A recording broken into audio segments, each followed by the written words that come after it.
ng'obadde onoonya ekigula Magala Eddiba mu katale ak'Ennateete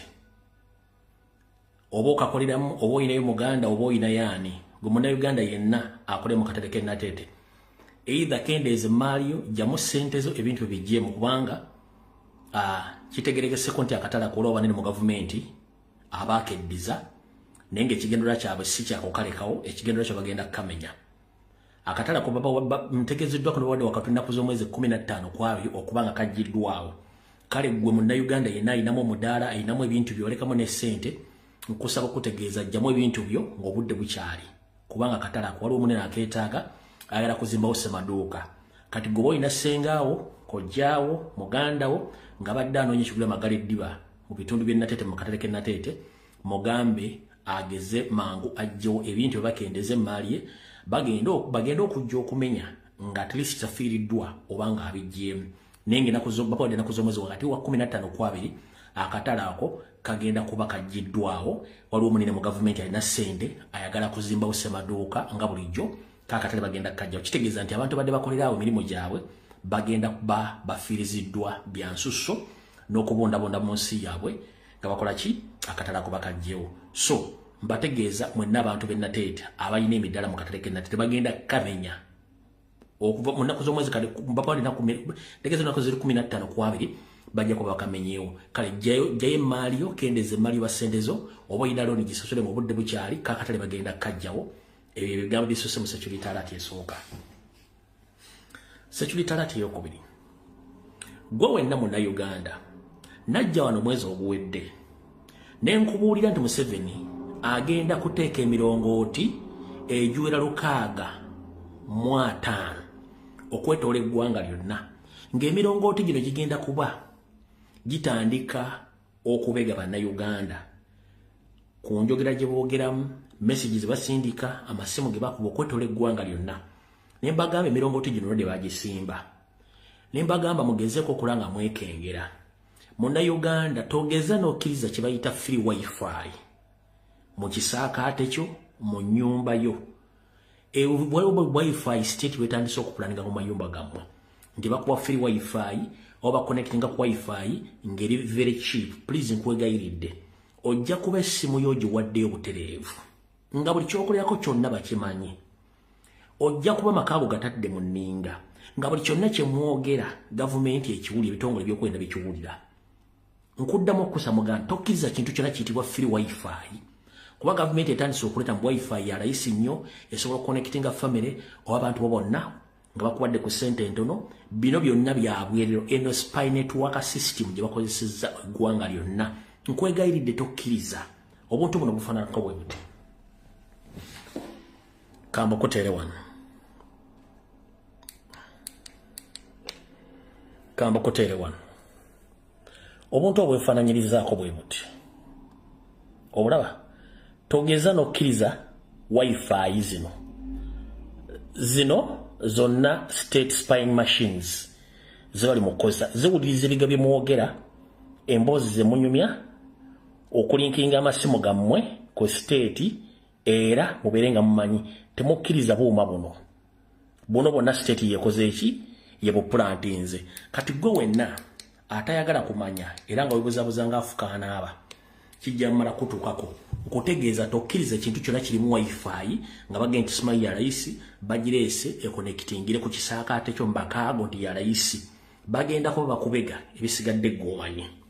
security alert yokubiri security alert yokusatu nga bwe twolekedde enkola ya North Korea Museveni atya nnyo tamanyi bannayuganda kye bamulowooleza bapulaninga very soon buli munnayuganda essimu gy'olina mu ngalo naddala nga ya buyonjo bagenda kusindikiriza ogenda ogiwandiise bagenda kusindikiriza ogende oligestalinga essimu yo ebigikwatako byonna bagiyingire munda bagikole kye baagala then bakutoogende wabula n'obudde bugenda tuuka nga n'essimu kaadi zennyini z'okozesa gavumenti yeino zikusalira oba okozikigestalinga bagenda bajja right to communication right to privacy mwenna bannayuganda bagenda kubajjako right to privacy amasimu gamu very soon bagenda bategeeza nti gonna galina kubeera nga gali registered kitegeeza buli munnayuganda bagenda kusindika ku bitongole bwe bagenda okuteeka ebitongole mwamuluza bitongole bya masimu oba communications companies nenga bino ebitongole mulimu ekya ISO ekya CMI crime intelligence ne SFC bwe bagenda okuregisteringa amasimu gammwe gonna esimu yonna ey'omungalo eyabuyonjo egenda kuba registered by force olw'ensonga baagala kufuna access ku masimu gammwe ne communication zamuli mu communicating n'abantu bamwe bonna so mubeera aware about that security alert mbufunze ziba ziweddeyo njena tugenda ku information eyandeese nsama opitire wano omusajja gwe bayita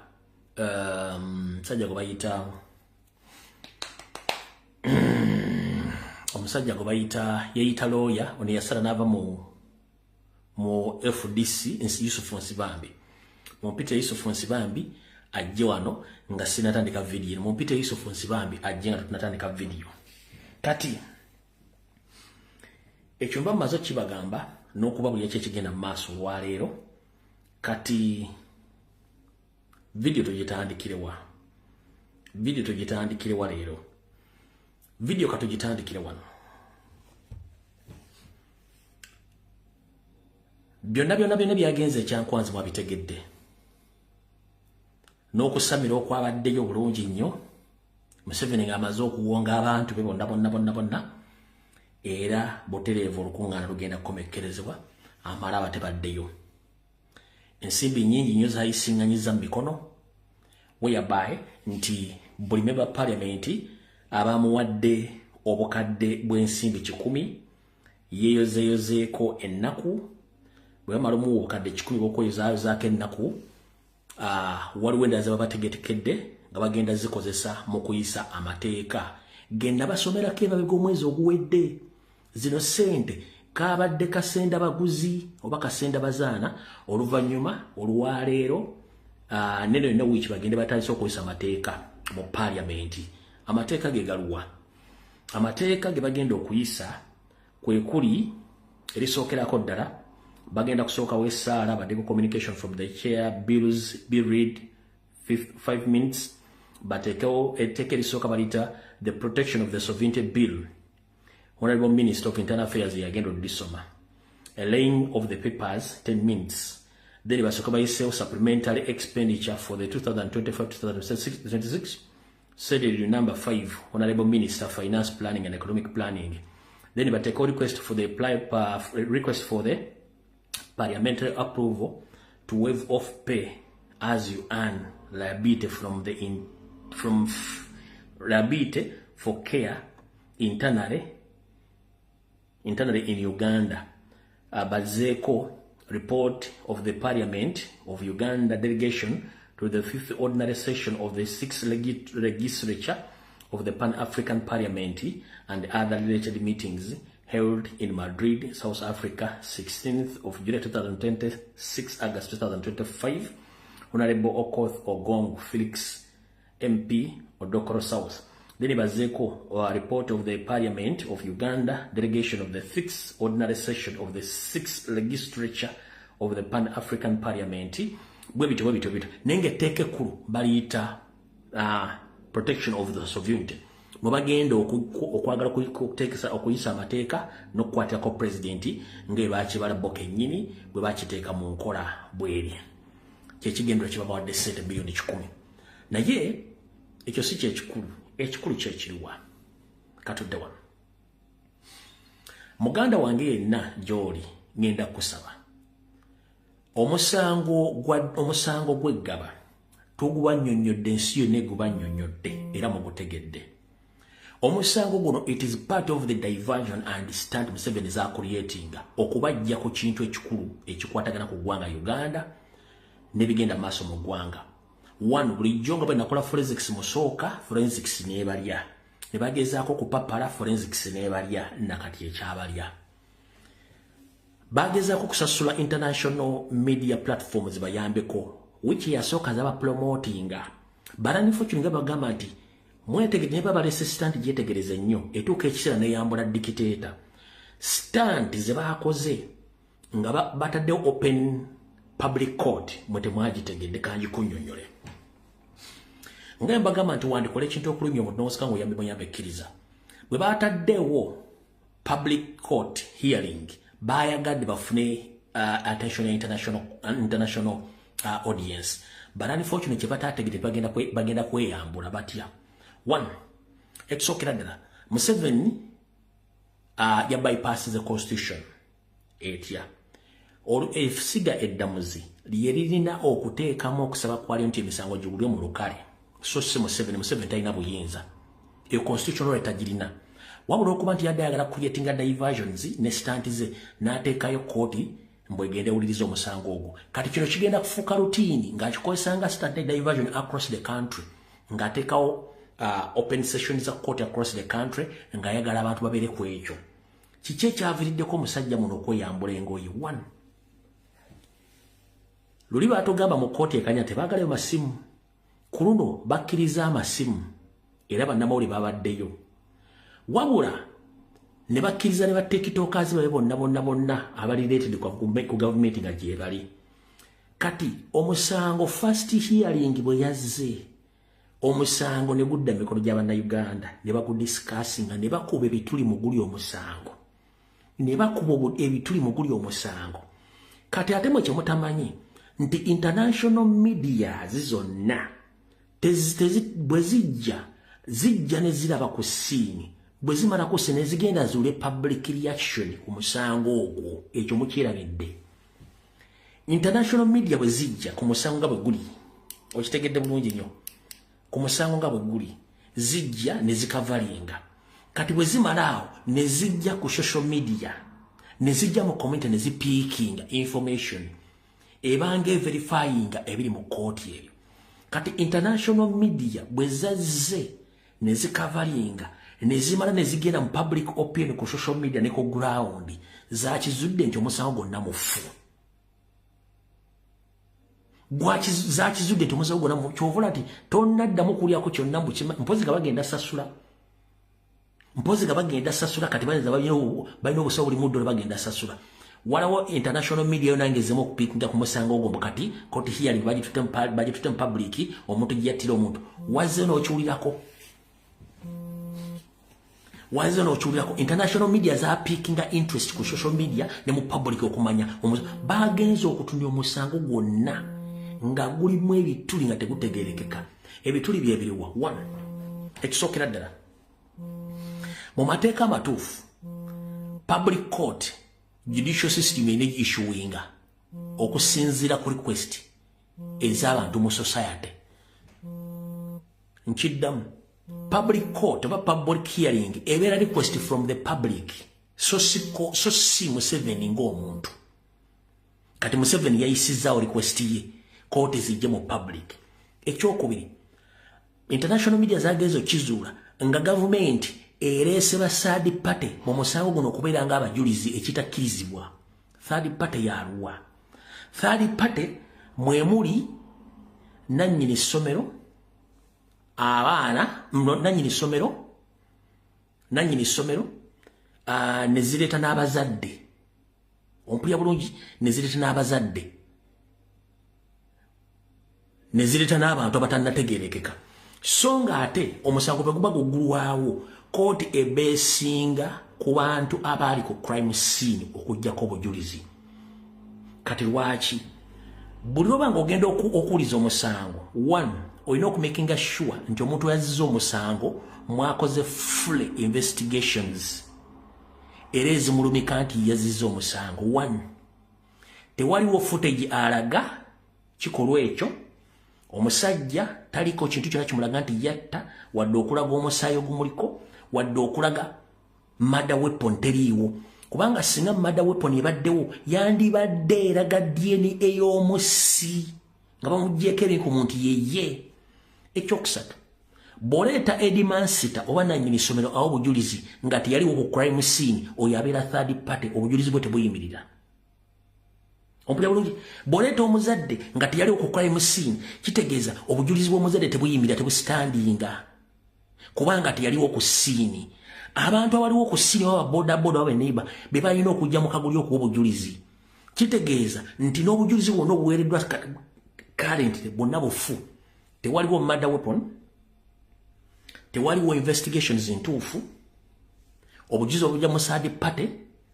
nga n'omuntu agambwa nti yaliwo ku ssini nga keyateeka obujulizi bwawukana n'abalala abali mu community kati mu misango emituufu nga gikozesebwa the moment obujulizi bwawukana ku byabaddewo ogwo omusango gubeera mufu. One, bwe tubeera mu nsi ezimanya amateeka temwewunyanga omusajja omusinga omusanga agusinze ng'avuddewo ng'atambudde bwere nga si yasse ekyo mubeere nga mukimanyi. Kati international media bwe yamaze okupiikinga ebintu eraga guno omusango mufu badde balina kukola ki? Kankunnyonnyole.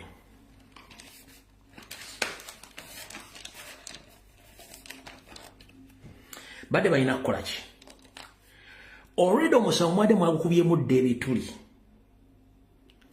ne batuuka n'okugamba nti batiikitookaazi bonna tebadda ku musango ogwo kubeera. Badde balina kukola ki? Babadde balina kuseetinga accident epiikinge momentum omusango guddemu gufune vibe. Naye nga bulijjo wandikola ekintu okulumya obunoozika ng'oyamuyambekkiriza. One, diversion gye bakoze ku makya ebadde kind of sacrifice. Omanyi Museveni buli mwaka bwe guba gutandika ateekawo obutemu bw'okuyiwa omusaayi ng'emizimu gye bwe gimugamba ebyokola ebimugamba. Kino okukibanyonya kijja twala ebbanga kitegeera naye buli mwaka gutandika Museveni ayiwa omusaayi gw'abantu. Karani fortunately omusajja akubiddwe emmotoka oba afudde simento gye kitegeera oluvannyuma. Omusajja oyo abadde ajjonkera president ku makya n'olweggulo ng'amujjonkera emmotoka emutomedde bubi nnyo bamututte taakese taasulewo. Wabula wano wali okulira okukomba essowaani nga bulijjo. Omuvubuka we bamuyita Ronald Mulwana. Ronald Mulwana oyo munnamawulire. Ne kati before njala tugendeko mu forensics katono ku accident eyo gye basetinze. One, babadde kintu kino kyadde kitegeka baagala kutomera abantu abasukka mu 11 then kifuna amawulire mangi nnyo kyongezebwemu supu naye tekisobodde kufuna mawulire. Kati njagala nze naawe mwenna mumanyi okuvuga emmotoka naye batumanyi kuvuga emmotoka omanyi nti emmotoka obubonero bwayo bukulaga nti emmotoka eri mu mbeera eno embeera bweti. One, kati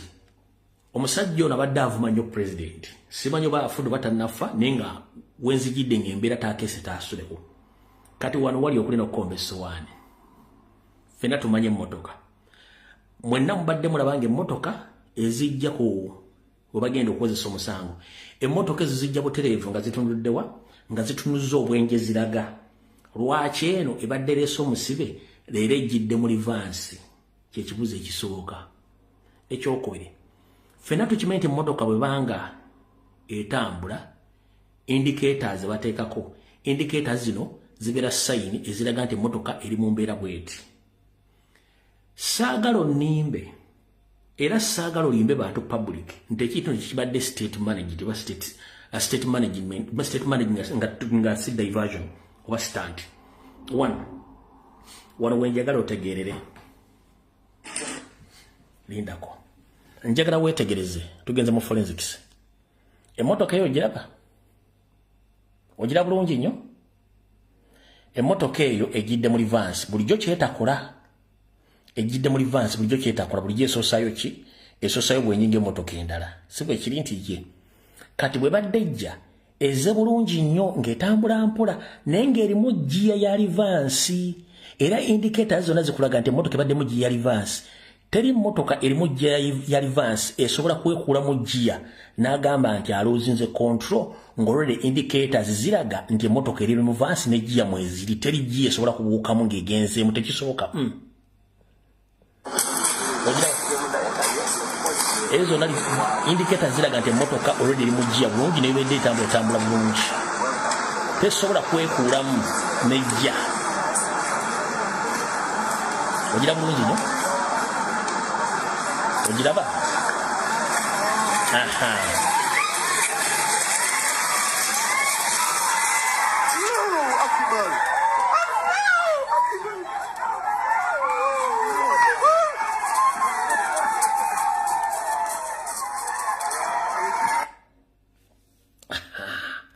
Kati ekirungi ogire bulungi nnyo.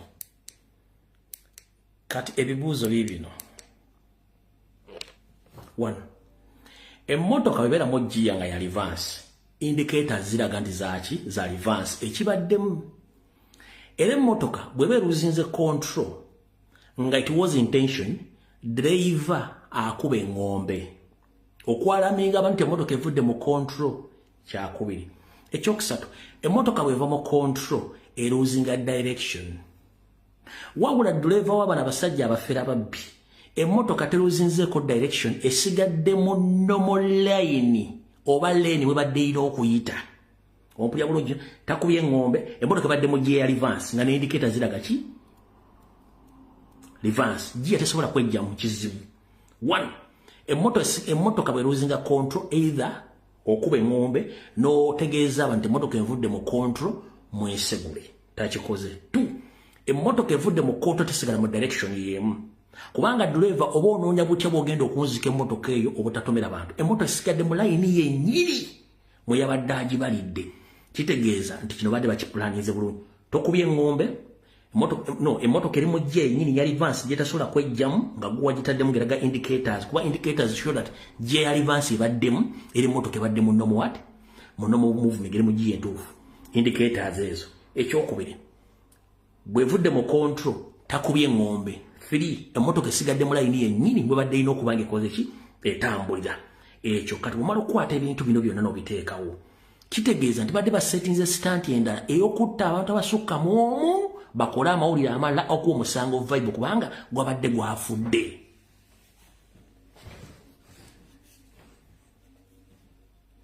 Omusango gwadde gwafudde eno feekemu era ntegeeza abantu beegaba mwenna n'abantu bagenda ku musawo guno muveeyo. Mwetemanyi Museveni gwe muzanyirako. Ekisembayo ku yo stand, driver asigadde comfortable mu mmotoka nga n'emikono giri wano munda giri wano ku gundi. Giri ku luggi. Comfort teri mmotoka eruzinga control, driver n'asigala nga ali comfortable. The moment emmotoka eruzinga control, driver afuba nnyo teekamu engombe okukyusa emmotoka okulaba ntegenda tomera kitetomera bantu.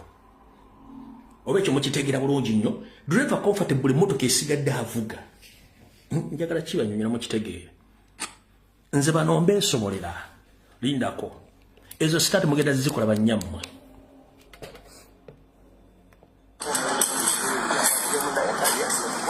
Ogiraba? Giya mweri bulungi era etambula mpola bulungi nnyo. Aha.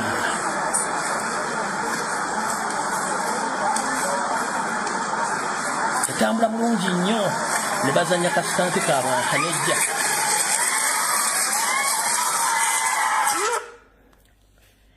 Ogwo omukono emmotoka beetabuse. Ogwo omukono emmotoka ebeetabuse. Driver emulengedde. Ogwo omukono emmotoka ebeetabuse.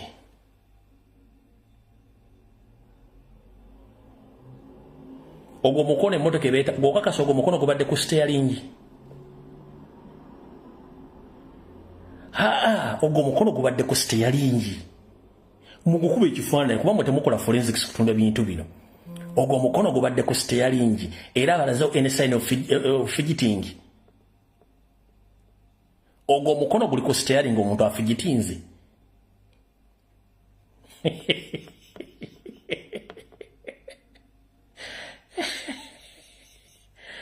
Ogwo mukono gubadde ku steering era driver afigitinze.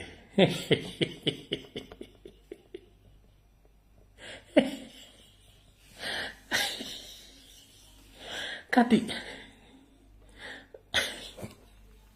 ekisinga okunsesa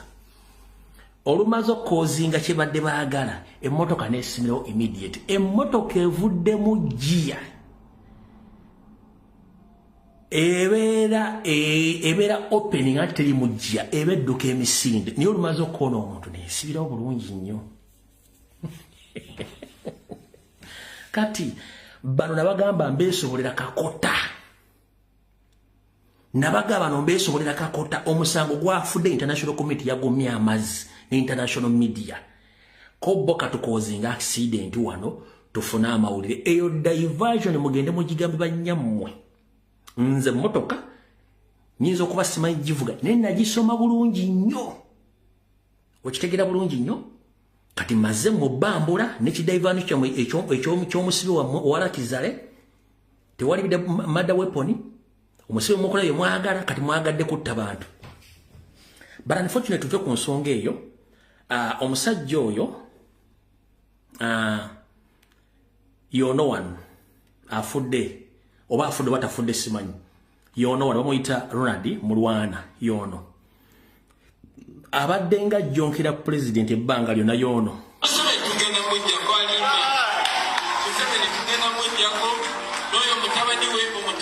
agenda kusasulira buli kikolobero kyakoze eggwanga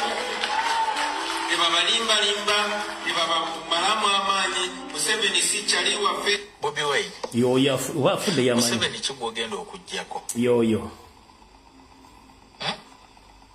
Museveni kigwogenda okujjako Bobi Wine njagala kutegeeza yoyo abantu bakukoowa Bannayuganda tebakwagala Bannayuganda baagala President Museveni Chovula bendaku z'omwezi nga 15 bavaayo ne balonda President Museveni PDM emyoga enguudo amasannyalaze amazzi byonna byatuuka kati gwe oli mu Amerika oli mu kwogera ebitakwatagana twagala kutegeeza nti ne 231 muzeeyi bw'aba akomyewo akalulu tugenda akamuwa kati mukulu gwagenda okuwa Museveni akalulu mu mbeera ki muganda wange agenda okuwa Museveni akalulu mu mbeera ki kankakuliremu nakano kenkoze maife tubeera kuno nga tulinda buli wamu kati kambazanyire kano nga nkagasse bulungi kubanga nkagasse bulungi ebisana nenkabateera wulira yuyo tugenda mujja kwalimba Museveni tugenda mujjako n'oyo mutabani we omutamiivu agenda kusasulira buli kikolobero kyakoze eggwanga tebabalimbalimba tebabamalamu amaanyi Museveni si kyali waffe Bobi Wine Museveni kigwogenda okujjako Museveni kigwogenda okujjako Bobi Wine njagala kutegeeza abantu bakukoowa Bannayuganda tebakwagala Bannayuganda baagala President Museveni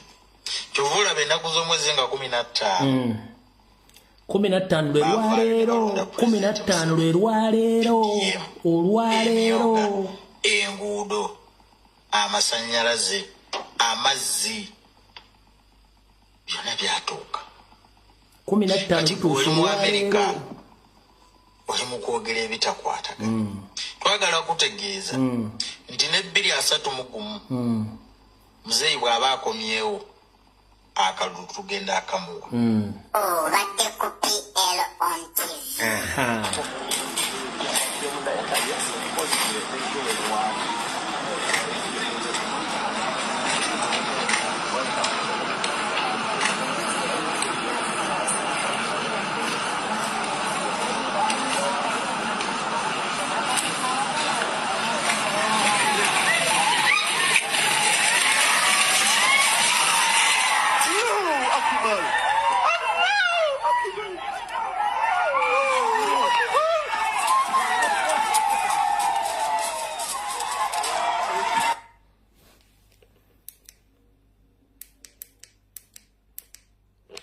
Ekisinga okwewunyisa yagamba nga 15 bo amaze okulonda Museveni olwalina kuza mwezi limeka 15 olwalina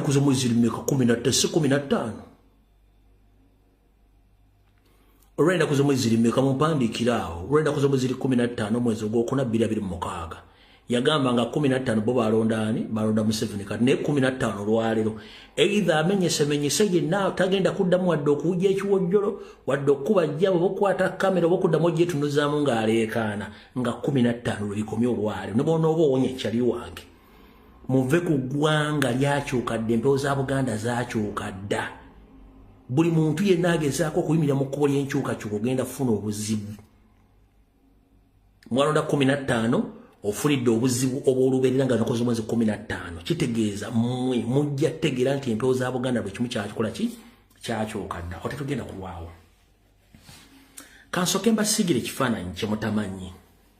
1 nabagamba nti Museveni akola ekintu ye ngaloza nti public tesobola kutegeera kintu ekyo amazima gali ki 1 Museveni olw'okuba nti akozesezza ekkooti okunyigiriza abaana b'enkyukakyuka nga ne bukuva mu 2020 mutayina mwana wa nkyukakyuka gwe yali asalidde musango nti yaguzza kuba tebalina bujulizi ensi yonna ne muteekako amaaso era nga ne sanctions zibadde zijje ziri mu kkubo zibadde zigenda kutagetinga judicial system ya Uganda okubajjako funding supporting na buli kimu era zijja tezigenda kuyimirira kati yabadde alina okuteekawo okulongoosa ekifaananyi kya judicial system ye kwesabira open public court hearing eyo era omusibe bamuleete nga alyambadde bulungi alidde bulungi nnyo bamunywesa bamukubaka perfume bamuweweeta bamusika ku matu bamugamba buli kimu kyonna kati eyo enkola gye bali mu kukola ku musibe wa Walakizali yenkola gye balina okukola ku buli musibe yenna amazima gali nti enkola gye bakoze ku musibe wa Walakizali gye balina okukola ku musibe yenna okufuna obwenkanya okuyisibwa obulungi n'okufuna buli kyayagala mu budde ne kkooti okumuliza mu budde wabula ffe abaffe tebaba bintu ebyo kati yabadde alina okulaga ensi yonna nti judicial system nungi abanuupu balimba ekkooti zituula ziyisa bulungi abasibe era babawozesa mu budde ebyo mula mu kkooti nga beekyanga ezo AI abaana abo tubamanyi bali stubborn nnyo sometimes ensonga lwaki tubahandulinga tutyo nekino kimwale mu public yekifaananyi kituufu kiri mu kkooti za Uganda ng'agezaako okusiga ekifaananyi kya kkooti za Uganda mbunungi nnyo ffe tuzoonoonye era kye balabye eggaba kyekigenda maaso mu kkooti za Uganda okwetoola eggwanga lyonna waliwo firiandi fair hearing kyekifaananyi kyabadde asiiga so si mbu yabadde ayagala nnyo omuvubuka muwulirizaawo omuvubuka waabwe si waagundi nti yavudde muvubuka waabwe yennyini era mukyetegereze bulungi nnyo nti bano abasajja baadde bakulyetinza ekintu kyabwe kyakudayibatinga bannayuganda kubajja ku mulamwa olw'ensonga balina ebintu bingi nnyo bye bakwese ng'ensi yandyagadde obitegeera kati mutegedde bulungi nnyo eno sitanti yaabwe ebeezaliddemu abaana 1 abantu abali mu komite bennyini bategedde nti omuntu si yeyatta kyekisooka oyo si yatta tosobola kuŋŋamba nti yeyatta ali firi nnyo ali Walakizali ebintu byonna bikola nga bw'ayagala kati ate mmwe abaagala omutta mwabawadde ne omuntu ago mwagala ate afune ekibuuzo mumuwa mutya looya muli basiru sooka otunulira akatambi kano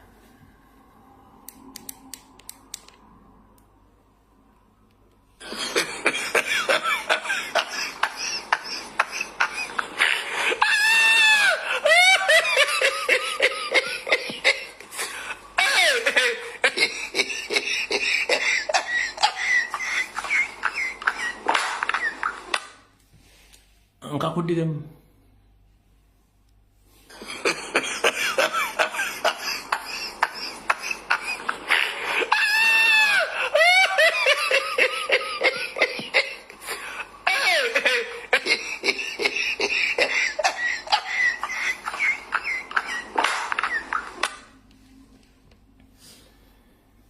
bagenza okulaba omusango batuddemu kobbo katuleete ekimotoka kyaffe tutomereko ku mbuzi eziwera tufune ku mawulire ganaatambula naye nga bo kibadde kibalidde kati omusango bwe kati wano ninawo ku bannamateeka angambye mbazanyira obutambi buno kulira bulungi nnyo mbalamusiza mwenna abampuliriza eno yendowooza yange oba endaba yange ku mutremo ono eyassa abaana eggaba wano emakindye. Okusooka njagala kusooka kwebaza Uganda Law Society ekulirwa President Semakadde eyavuddeyo neewabula nti bannange proceedings ezigenda mu maaso mu kuwuliriza omusango guno ziyinza obutajjayo bulungi kye mwetaaga naddala olw'okuba nti nno omusango guno mugutadde mu kkooti y'abantu gulire mu kkooti y'abantu naye kiyinza okuziiza obujulizi obumu okuvaayo. Ebbaluwa yabadde brief naye yabadde eyina content nga w'amaanyi kyendowooza nti nno kkooti obulamuzi bwa Uganda Judiciary esaana etunule mu bbaluwa eyo era egitwale egiwe time esobole okujja understandinga. Ekisookera ddala ekisooka otutiisa ffe nga bannamateeka erinnya nja kulireka naye njagala kuwa idea yange gye nnina nga munnamateeka ate ng'omu ku bannamateeka abalina bias ku criminal law mu criminal law wano mu kibuga Kampala. Banyabo ne bassebo ffe tulabanga kooti oba poliisi eyapapye ennyo yabuuse emitendera mingi nnyo gye yabadde erina okugoberera okulaba nga obujulizi bwonna buvaayo. Ntegeeza ki? Ku musango egya criminal banyabo ne bassebo tulina ebigambo by'Olulatini bye tugenderera bwe tubanga tukola okunoonyereza biringa 2 oba 3. Ekigambo ekisooka tukiyita actors laws. Actors laws kitegeeza nti nno ekikolwa ekyakoleddwa oba ekikola ekitaakoleddwa okitegeera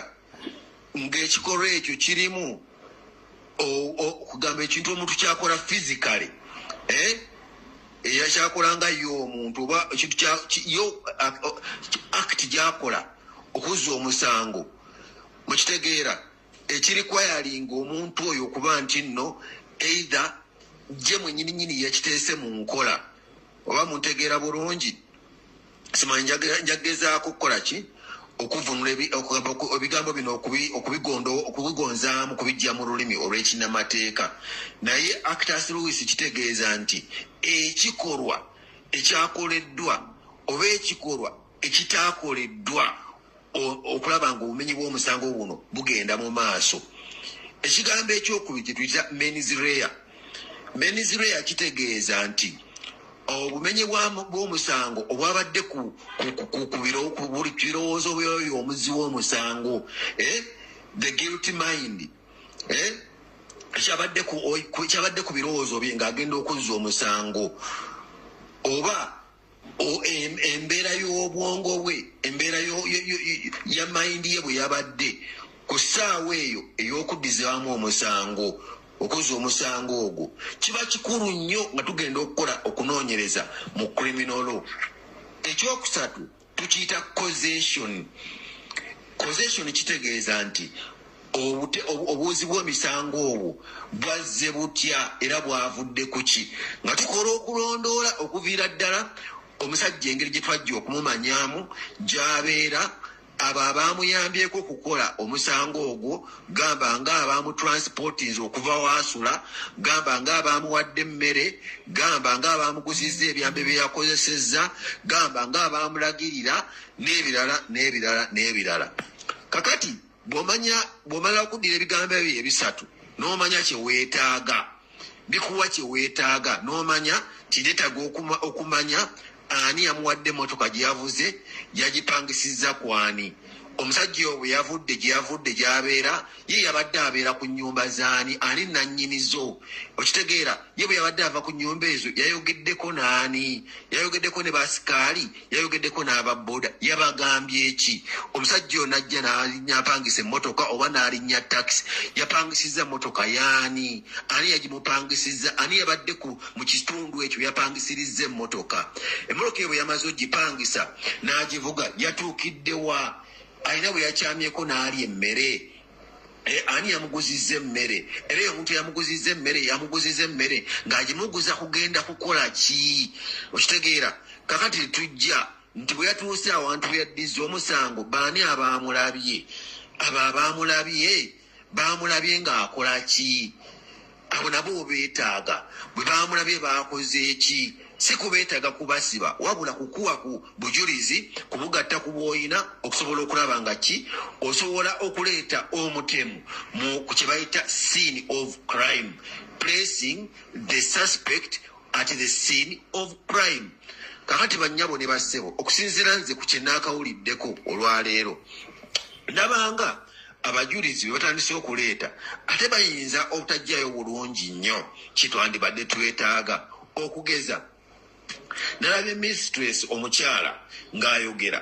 naye ng'omukyala bw'omuwuliriza obulungi ye mwennyini amaaso ge tatubuulya tuba amaaso gange gaalabye omusajja ng'akwata ekijambiya ng'asalako omwana omutwe kati nekyo kyekisingira ddala okubeera ekibi ennyo bino byonna byayogera olugoye lwange nasitudde omwana nga ndowooza akyalimu obulamu nansiiga omusaayi ku lugoye byonna tebituyamba okujjako nga tufunye omuntu agamba nti nze nalabidde ddala omusajja ng'akwata ekiso ng'asalako omuntu omutwe olaba batuuse ne bamubuuza nti ekiso kye yakozesa ng'asalako omwana omutwe wakiraba otya nti ataate ekiso eri amaze okkikwata ng'akikasuse emabbali w'ekikomera kati yatuwulira kuba oba ekiso baakifunye oba tebaakifunye mukitegeera mu criminal mu misango egiri criminal wateeka okubeerawo omuntu agamba nti nze namulabye yaggyeeyo ekiso yakiggyeeyo akisisizaayo omukono gwa ddyo n'akwata omwana n'amusalako obulago omuntu oyo bw'abulawo kizibu nnyo kooti okusalira omuntu omusango ogw'okufa nga tewaliiwo omuntu ayinza kugamba kubuplacinga mutemu ono at the scene of crime in any act man is rare kitegeera ng'omusajja oyo ayina the guilty mind adira guilty mind agiteeka into action the actors rules asalako ki obulago omuntu oyo bw'anaabulawo banyabo ne bassebo teriyo kooti eyinza kusalira muntu musango nga tewaliwo nalaba ne bwe munaavayo ne mugamba kubanga olaba abazadde be baleeta abawa obujulizi abazadde bonna baava ku mirimu gyabwe nga babakubidde banange mudduke abaana babatta tewaliwo omuzadde n'omu yali ku site ku siini n'agamba nti nze bwe nali nnyimiridde bwe nti nga nzirukidde omwana wange nalaba omusajja ng'akutte ejjambiya ng'amusalako omutwe ati ekyo kiteeka omusango guno mu mbeera enzibu ennyo era kiteeka kooti ku mbeera eyo obunkeeke nti bano bonna aboogera balooya abawolereza ono gwe bavunaana bwe banaayimuka kye bagenda okukola kiri ekyo kugamba nti tewaliwo evidence eteeka mutemu ku kikolwa kya butemu ekyo buli looya yenna akimanyi nti kasita wanaabulawo omuntu agamba nti nakulabye ngotta omusajja bagenda kumwejjeereza simanyi oba kana akantu kawanvuye nnyo anyway ngeri gyekagenda mu social media nyingi buli omwana akakozesanga bwalaba kakati mu ngeri bwetyo tusobola twetaaga okufuna abantu bano wamangu okusinziira ku coverage gye nalabako olunaku omusango lwe gwazzibwa twetaaga okufuna ababooda aba bagamba nti omutemu yajja n'atuyitako ne tumulaba ng'awalampa ekikomera ne tutegeera nti agenda kukola bulabe eri abaana ne tujja okutaasa abaana tugenda okutuuka ku kikomera ng'omusajja yagudde mudda tugenda okujja okukuba enduulu okulinnya geti naffe okugwa munda ng'abaana amaze okubatta oba nga atta omwana owookusatu twamusanga asalako omutwe gw'omwana owookusatu asikaali ono eyajja n'akwata omusajja ono n'amuarestinga n'amutwala mu kayumba k'abaasikaali mukulu nnyo mu musango guno era yandibadde witness asooka kubanga obujulizi bulina okuba nga obujulizi obusookera ddala nalabe yasooka ayinza okukera enkya ng'alwadde ayinza okukera enkya ng'abuzeewo ayinza okukera enkya nga bamuguze kati bwe muba nga temusoose ye omuntu alina obujulizi first class information muba mutulese mu bbanga in space nga tesobola kumanya ddala ono bana batuwa obujulizi banaasobola okutugamba nti nalabye kubanga amateeka agagenda okuvugaana ono bagenda kugajja mu Penal Code Act eya Uganda era n'okugajja mu Constitution article number 22 egamba nti protection of the right to life kubanga ono omusajja yajjewo obulamu bwaki obulamu bw'abaana naye nga amaziga mangi nnyo gali ku mitima gy'abantu Uganda webanga etuuse kati nga batta abato amabujje batta abakulu batta abakadde ate nga n'aba batta amateeka ge gayinza okuba nga ge gabaleka ne bagenda bayinaayina ekyo tetumanyi Uganda gyeraga newankubadde nga tukyalina essuubi tugamba nti kooti ekyasobola okutuwa amazima naye naffe tulabyeko emitendera egimu gino egisoose muyinza okuba nga muyina emitendera emirala gye mwewalabye nga munaba mumpuliriza emitendera egyo emirala mujja kugenda mukola eki mugikwasaganye abantu abo balina obujulizi mubaleete sobole okulaba ng'omutemu ono tumanya akaana n'akataano mwebale nnyo mwebalire ddala amannya si kikulu naye mpadde my legal view. Thank you so much. Muwulidde munnamateeka bonna sofa baakaleeta baawulidde buwulizi tekuliiko yalabye omusango guno gwetaaga yalabye kati abaalaba tebaliiwo bannawulidde baabaleese bangi oba baŋŋambye ne nnawulidde abo tebalina kye bagenda kukola twagala yalaba yaba ayogera ebituufu ng'afundikira katono nnyo kebadde soogedde akasembayo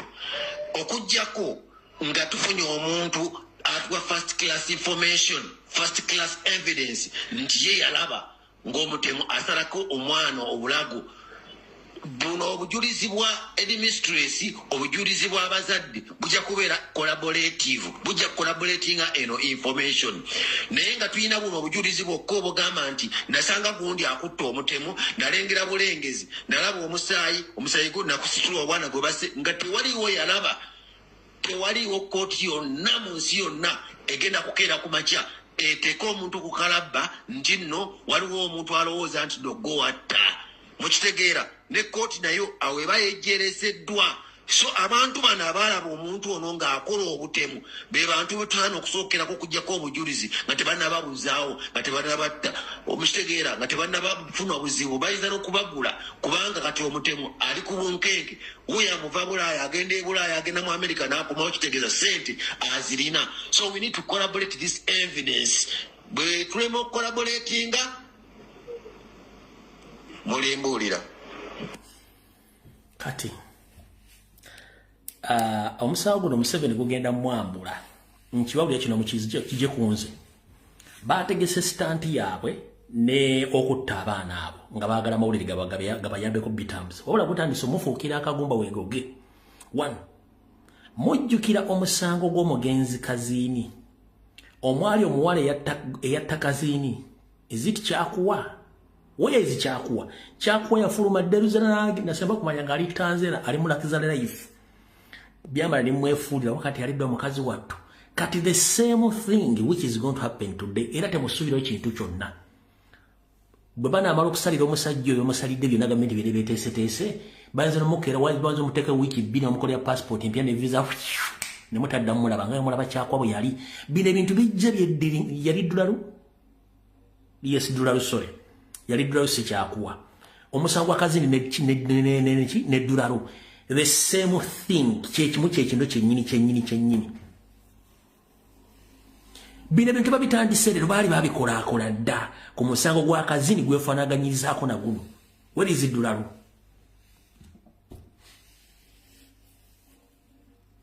where is ddulalu abantu bangi nnyo Museveni basse emisango ne gibuliraawo kati na guno gwennyini yagwetandikidde wabula abantu bakuwa ebituli mu kintu kino naye mukikubamu ebituli ate bakoze stanti esembi okubayiwa gyembalaze y'emmotoka kitegeeza nti bano abantu ekintu kyabwe kibeesibiriddeko kyagala kubatta mu buntu awo kati nga nfundikira ngende ku nsonga endala 1 ebibaddewo byonna nga tufundika basaagala kuddamu gwogera kuwadde oguwa time nkoma na leero ekindeeseemu nti omusango gwaluuzinze value ne credibility ne international media ne zigana okuddamu okuteekako focus babadde balina okucreatinga ekintu ekigenda okugenda mawuli kigwe momentum kwe kusettinga akabenje kano kemba nnyonnyodde bulungi nnyo ne mukategeera kati mutegedde bulungi nnyo stanti zaabwe zifudde kati gutandise obbambula era mujja kuwulira nga guluzinze meaning nga tegukyalina makulu naye ebintu bingi mugenda tandika okulanga Museveni yeeterawo public court kubanga ayagala public efune ki efune sympathy kati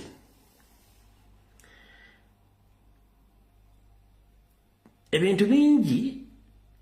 bakoze ekintu kino nga balina ekintu kye bakweka mujja kimanya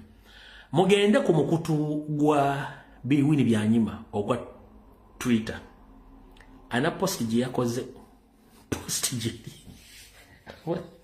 lindako bana savings nyizo kuba saji savings ana post gye yakoze kati mwabasoma gundi abasoma psychology yino njifunye njagala wetegereze ekintu kati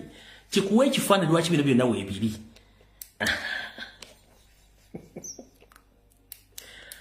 Willy Byanyima kino ekintu yakitegedde jjo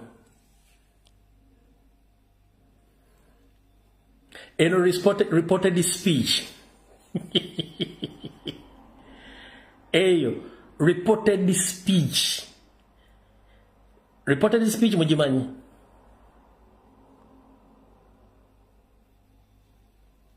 bano bali mu kulangula kuba temusobola bitegeera ebeera reported speech oba premeditated statement kati bano bagezaako nnyo okweka ekintu kino mumaze osoma ekintu ekyo mukisome bulungi nnyo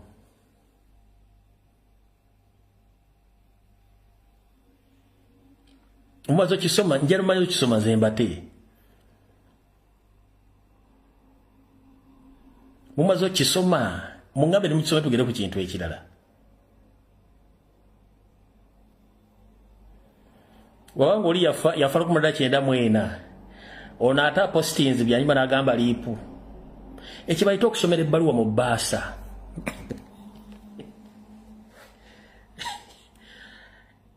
omuyinza obutakira bulungi kankibaddize wala muyinza okuba temukire bulungi ekyo bayita okusomera ebbaluwa mu bbaasa muyinza okuba mukire bulungi nnyo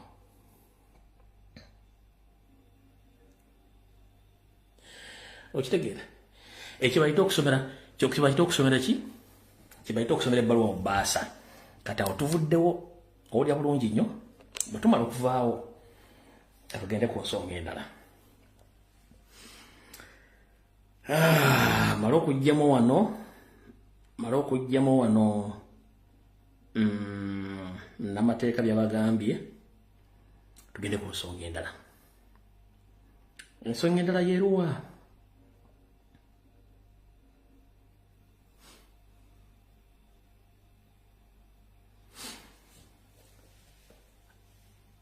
omusajja gwe basindika okukola omulimu gw'okuteeka wansi noopu n'okusiiga ettomi ekibiina kya National Platform sako ne president gwe bayita munnamateeka Yusuf Nsibambe omulimu gumufuukidde ekizibu era gwagala mutta gutya bamuwa airpule ku NBS ne kusanyuka TV niyo omulimu gumufuukidde ekizibu buli lwajja ku TV ayokya n'okulimba twabagamba nti singa waliwo omuntu yalina obujulizi obuluma Kyagulanyi ku bintu byonna singa babuteekayo dda kubanga bwagala bugula buwanana omukulu Yusuf Nsibambi yazze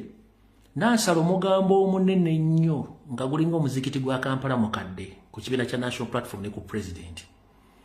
naye eyabadde amubuuza kane mugo yamugambye olina obujulizi namugamba buleete ng'alina obujulizi bw'aleeta yagambye bw'ati yagambye nti abasibe baffe bonna ba National Platform abali mu makomera ag'enjawulo abasibe baffe buli mwezi bafuna $1,000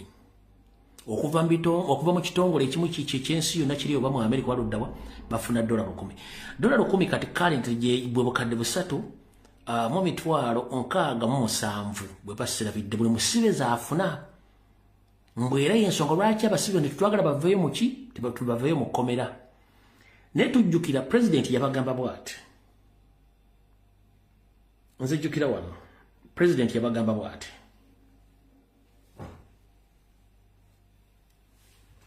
president yagamba bwati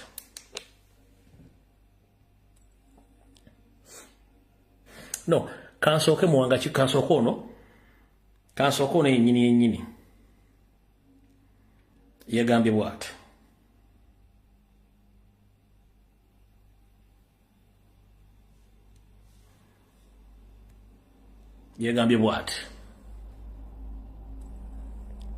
What would be the motive for the leadership in NUP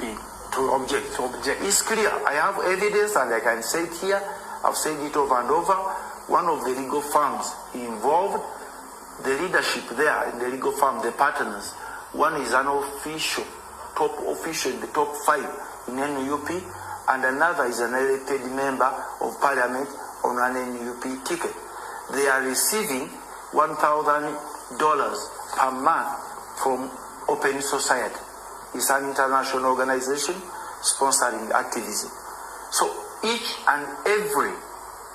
prisoner, you're supposed to get $1,000 for representation and upkeep of the prisoners. Incidentally, for upkeep, the prisoners have never been given a shilling. I can state that on record. My dad's mother told me they have never received even a coin from NUP every month, as supposed to be the case. Do you have evidence that they're receiving $1,000? Yes, I do. I'm talking as a senior lawyer. They cannot deny. This can even be verified. That's a huge allegation. Yes, no, it's not a huge allegation. Actually, beyond that, they're also inflating the numbers in prison. Because they're talking of over 2,000. All right, so make me understand here. So it is within, are you saying it is within the NUP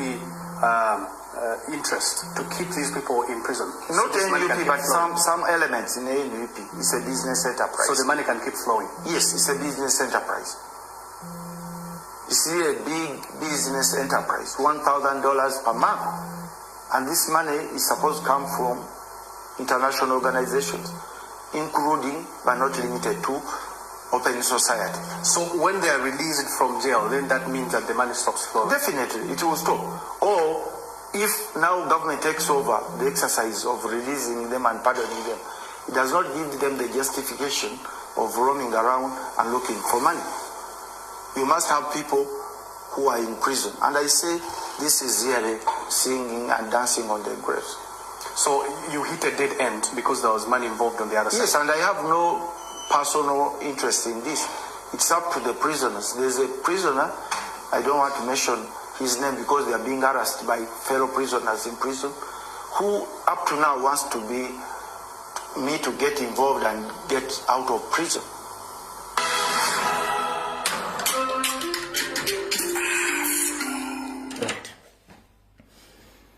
Ekisokera ddala mukulu munnamateeka Yusufu Nsibambi mukama wo Nyandi Soferi tibahabulwa batabaisira mutabani wa kale kyensi etita muzezede ensanga bisibe NGO zonna non-government organizations zonna ezisangibwa mu Uganda ddala zibabweru zonna yaziggaladda siwe kiri nti ye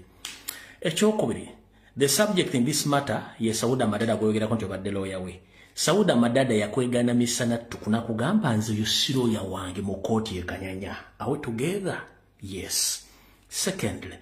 ogambye nti bwe musibali yo bamuteeka ko nosoro $10 ne rujja mu kibiina kya National Platform yosongola kyebagala kola ki basibe wano bata. Mukulu Yusufu Nsibambi asomesa amateeka njala kubuuza. Business yo befuna bwetyo gwe tosobola kutandikawo business ey'ekikange ekyo n'ofuna ssente. Ekyokubiri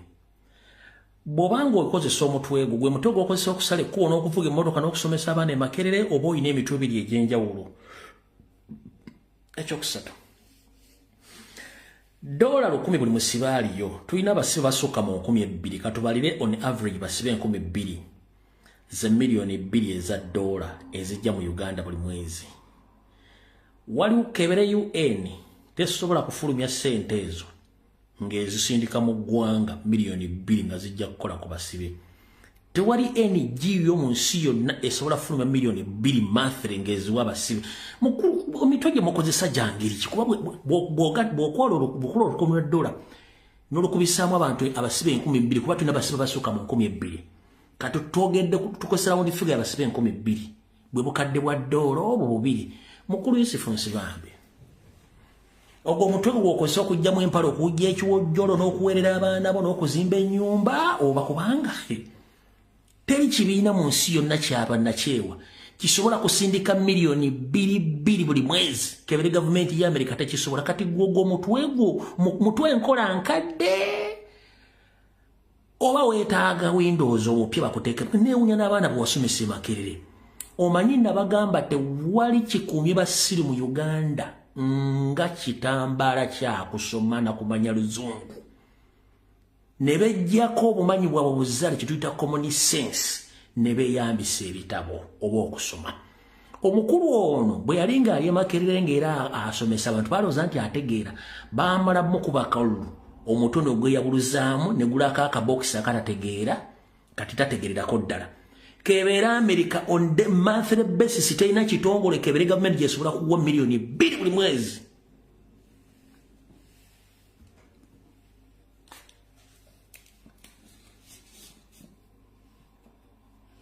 mukulu Yusufu kana katabika jja kutuukako eyo business banga jiri gwokola kyo gitandika ate Sauda Madada yakugoba gwe takumanyi nti oliro yawe nene okozesa omutwe n'okalula amaaso ng'enswere esala kolansi n'ogamba yes I have gwe notage wave wonga bakubyako n'ogenda mu NRM mu direct obujulizi n'otabuwaayo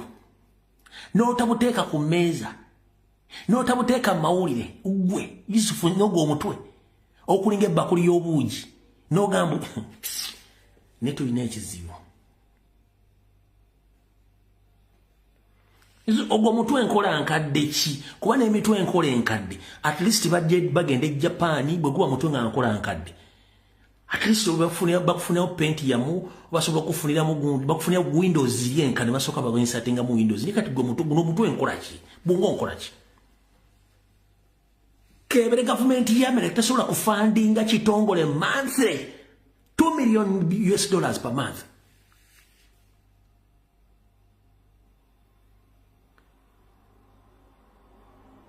Kati jine emitwe enkola enkadde gino noto tusulio tubalinga ngo tomese sabalaavu oba zine mese ensolima ku musajja omukulu ujja ku TV n'okalula obwosu bwoti Uganda oli makati mukulu Yusufu Nsibambi kitono nnyo tukwegayiridde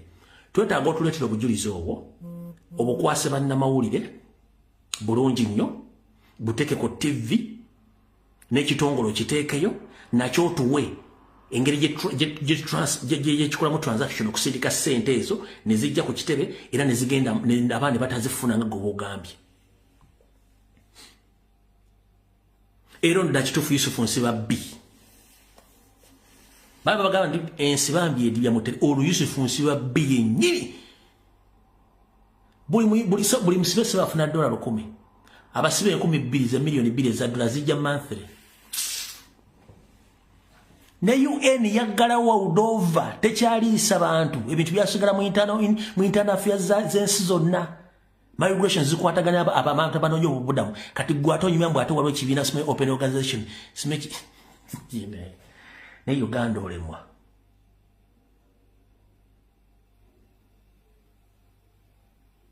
mpozi wagendako ekyankwazi luli no problem mwembere n'emitwe gyammwe nga mugikozesa bulungi nnyo nga mwewunzise nkusaba ekigambo kimu lodda ku Natasha Broadcasting Service leeta obujulizi obulaga ekibiina ekyo financial transaction zonna ezijja mu nuupu sente mmeka nga bwe nti bazifuna monthly ozireete oleete information eraga ku bakulembeze oba bakulu mu nuupu abafuna sente ezo ozireete ozikube ku mmeeza ensi ejja kwana other kiba tekiriiwo amaseeka gobadde osomesa ogasomesa kifuula nnenge ne obadde osomesa kirabika abamu batandise okwewuunya wabaaki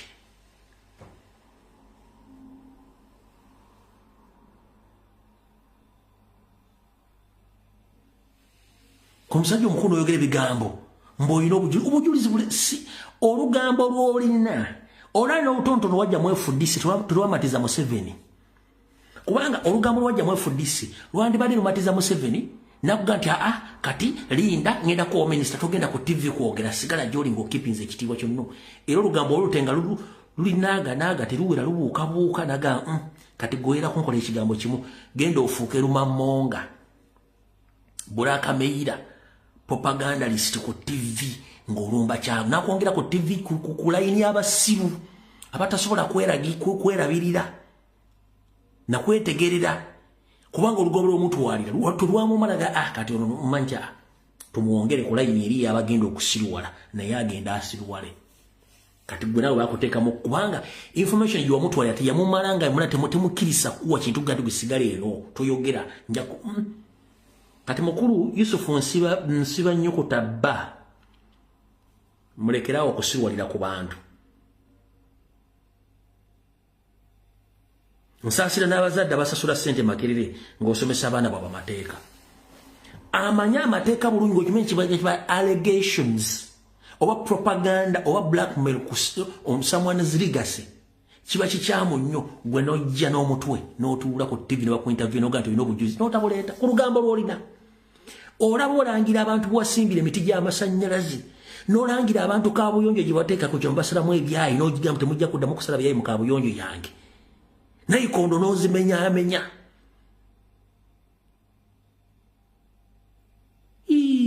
kasajja gwe kale atojja simanyi nakumanya kyenyinza kugamba naye anyways yensi bwetambula awo tuvuddewo bajja bikuwa ojja bisaa ku mutimbagano bulungi nnyo olw'ensonga fere tulina buzibu nammwe naye anyways omukulembeze bwati bwe yagamba nze byange mbikugambye naye yakugamba bwati abantu abali makomera mugamba nti aba NUP tubakozesa bukozesa kwe twogerera tubakozesa byabufuzi mubate ebyobufuzi byaffe bife tetwagalira ddala kubeera nga twogera ku bantu abo mubate mutuswazi nawulidde n'omubalamu ng'agamba abo abasibe abali makomera Bobi Wine abakozesa bukozesa nga bizinesi then mubate bizinesi yange egwe okulu nsibambye okawulira abantu abali makomera mugamba nti aba NUP tubakozesa bukozesa kwe twogerera tubakozesa byabufuzi mubate ebyobufuzi byaffe bife tetwagalira ddala kubeera nga twogera ku bantu abo mubate mutuswazi nawulidde n'omubalamu ng'agamba abo abasibe abali makomera Bobi Wine abakozesa bukozesa nga bizinesi then mubate bizinesi yange egwe. Kati mukulu Yusufu nsiba leta B mu luzungu mu Luganda yenyukuta ba gyebala ko gyotuusaako engalo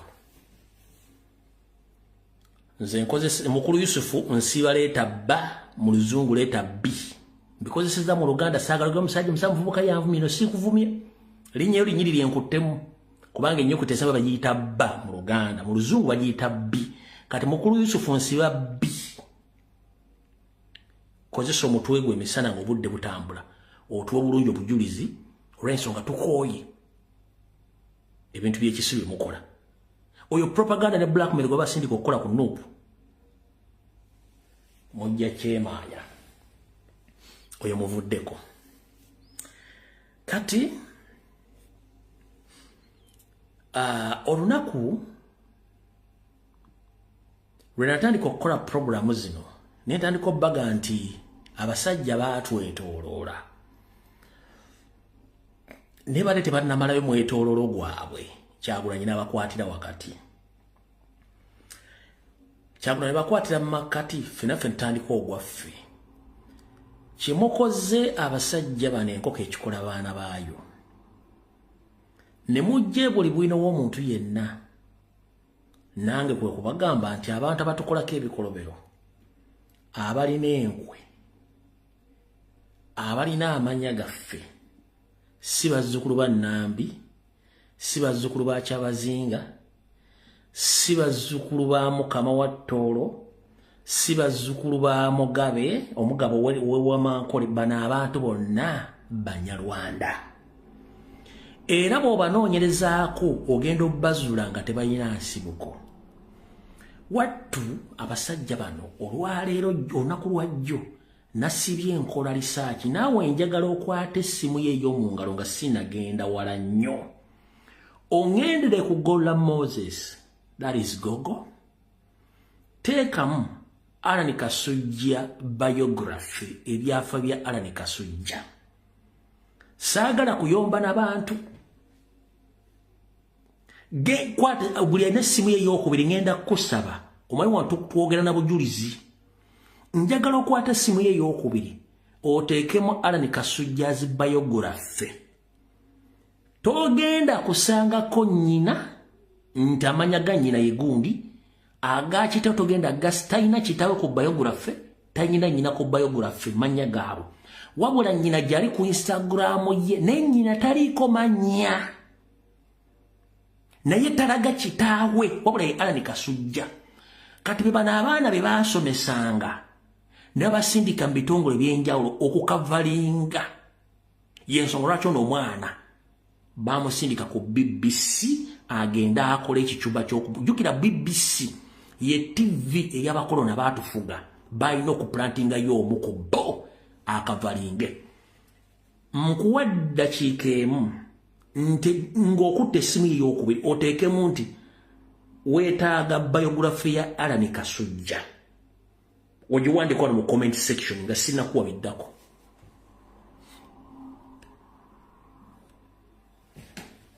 olyoka okakasa nti abaganda amannya bangi nga beetuuma amannya gaffe nga balina kye bayisaawo jonna postings ebintu biri ebimukwatako goba otunulirawo olaba ki abantu bana babiri bw'otunuulira wano olaba ki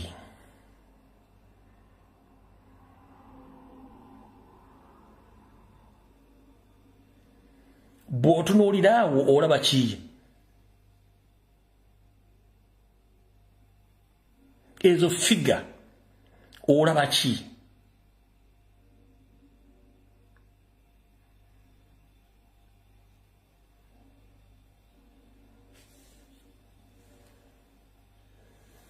ogwo omutwe enkola ya bihogo sero bihogo and educate bihogo naye nnyinde mulinga firimbi z'abayudaaya ogwo omutwe sigwawa ne waffe wano mu sentulu ogwo omutwe ogwo guno omutwe enkola y'abaseera county educate ekaawo nkyakuzza eyo ezo ennyinde ezo oyo sero bihogo and educate bihogo yoyo kati njagala bava ku biography waliyo ki njagala bava ku biography ye ku Google mali mu comment section mubeeramu embuzi nnyingi ezabitanga teri muntu alina proper clear profile nga teriko manya ga muzadde teriko muzadde mukyala oba muzadde mwami ey'omwami ono ate bonna benzize nkolako profile bonna ogenda okufinding out nga tebalina bataata tebalina balaga bataata baabwe wabula nnyina ye namufunyeko ekifaananyi nakibateddeyo nejjo ekiro nnyina y'ono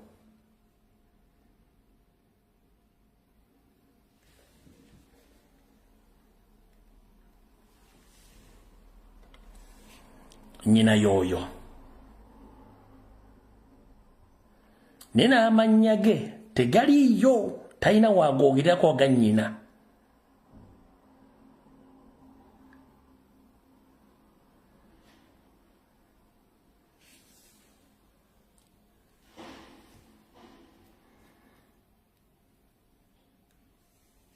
nawana era y'ono omula bulungi nnyo yo nnyina naye oba nabaganda be bamanyi kati bwe tuvaawo njagala kuwa information buli kimu ng'okyetegerera saagala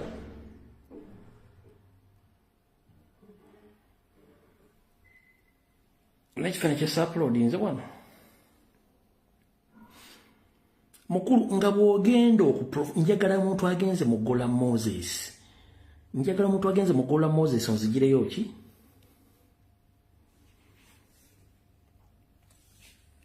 kati awo nga akyali muvubuka oyo muzzukulu wa Nkali ayishua eyo figa n'enfaanana bazzukulu bankali abali oyo muzzukulu munnammwe oyo muzzukulu wankali mukakasa mu bazzukulu bankali mwenna oyo muzzukulu wankali oyo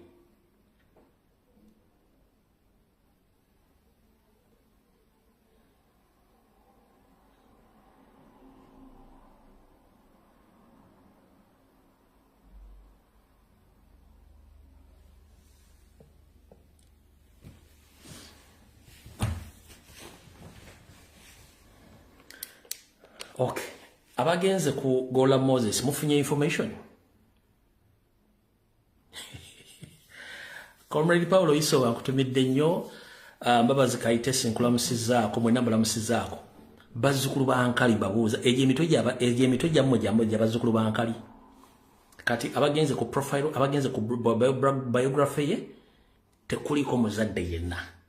bw'otunula structures bw'otunula body shape ye eri gye mutegedde kati be baana bebazi bateeka bifo byonna ebyenjawulo bazze bateeka abaana bano bangi bejjako amannya gaabwe ne beetekako agaffe kati ggwe bw'owulira ennya nti Lumbuye n'owulira Nakimbugwe n'owulira Mugwanya n'owulira Kasoma noga ntuuse ku muganda munne kumbi bagenda kuwa obutotandika okola ebyumba bikutokote nze bino bintu byebaga bibataasa omulimu gwenkola mwe temumanyi gwa ssente mmeka gutaasa bulamu bw'abantu bame mwegendereze nnyo abantu abalina amannya gaffe si baffe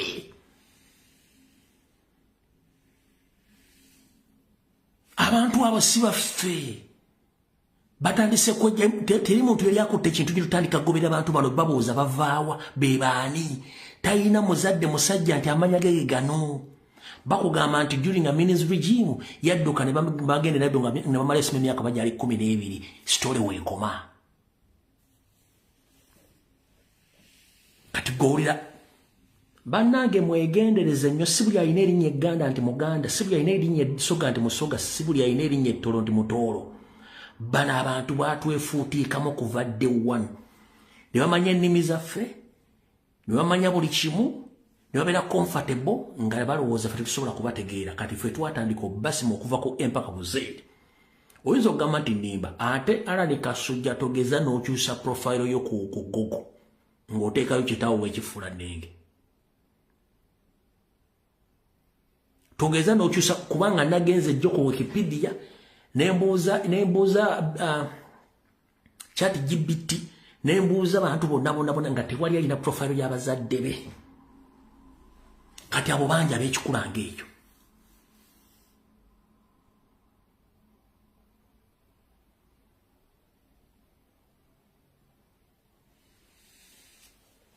kati ng'omusanga eyo gangudde ku muganda munnange mama kibayinza okukola gwokimanyi bakutta nga nenna bugisi mufungize n'ofa nga tewesikidde wadde oluwande kale ndowooza nakino kankibajjukize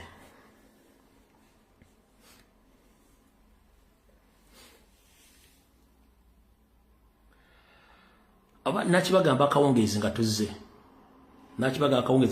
mu video ya kawungeezi naye kyenjagadde mutegeere kiri nti tuconcentratinge ku nsonga z'okununula eggwanga sitaati za Museveni zajja zikola mpaka kubanga alina ekimugoba sitaati za Museveni agenda zikola mpaka kubanga alina ki kubanga alina ekibagoba kati kamala okutooka ku wano katono nnyo bu message bwange buno nawo message bwange wano butonotono kano ka message kasoma bwe kati rumors are surrounding around the Minister of Education from this month of April up to July.